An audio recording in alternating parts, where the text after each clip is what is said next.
Hi guys, I'm Cadet 2nd Class Guevara Christian Tohoto of Base MT3 Alpha. This presentation, I'm going to show you my duty on board. I'm be the helmsman on the bridge station with the commanding officer. At sa nakikita nyo, nagbibihis na ako at sinusuot ko yung coverall because as a seafarer, you need to be snappy and vigilant during voyage.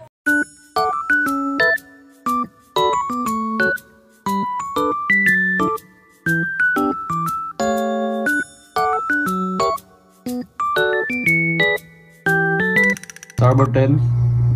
Starboard 10.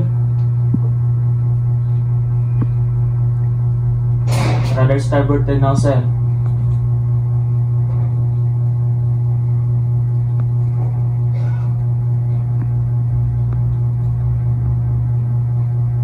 Midship. Midship.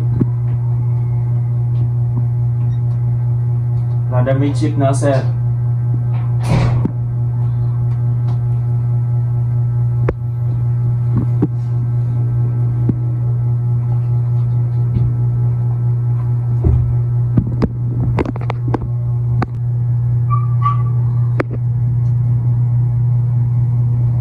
Port 5. Port 5. Another port 5 now, sir.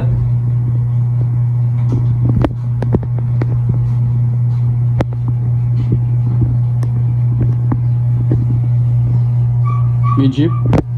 Midship. Another midship now, sir.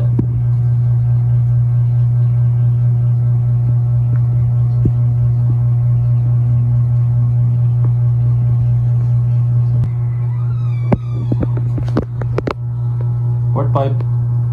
Port 5. Another port 5 now, sir. What's your heading? Our heading, sir, is 107 9 degrees, sir. Okay. A helmsman is a crucial role in any vessel, especially in the pass. They are responsible for steering the ship, ensuring it stays on course and avoid obstacle. In navigation and safety, the helmsman's primary duty is to steer the ship according to the captain's order.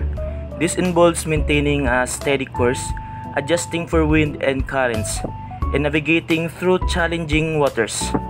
Their skill and focus directly impact the safety of the ship and everyone's on board. The coordination with the captain. The helmsman work closely with the captain to execute navigation plans. They need to understand the captain's instructions and respond quickly to change in direction or speed. For observation and awareness, a good helmsman is constantly observing the surrounding environment, including the sea, the weather, other vessels, and potential hazards. They need to be alert and react swiftly to any unforeseen situation. While modern ships rely heavily on automation and technology, the role of helmsman remains important. They provide a vital human elements in navigation, ensuring the ship's safety and efficient journey. That's all guys, thank you for watching. At bago ang lahat, di natin maiwasan ang pagkabagot at mamiss ang mga mahal natin sa buhay. Kaya ito ang pangpalipas oras ko sa barko pagkatapos ng duty ko. D'après les rumeurs, tu m'as eu dans ton lit. Oh, dja dja, y'a pas moyen de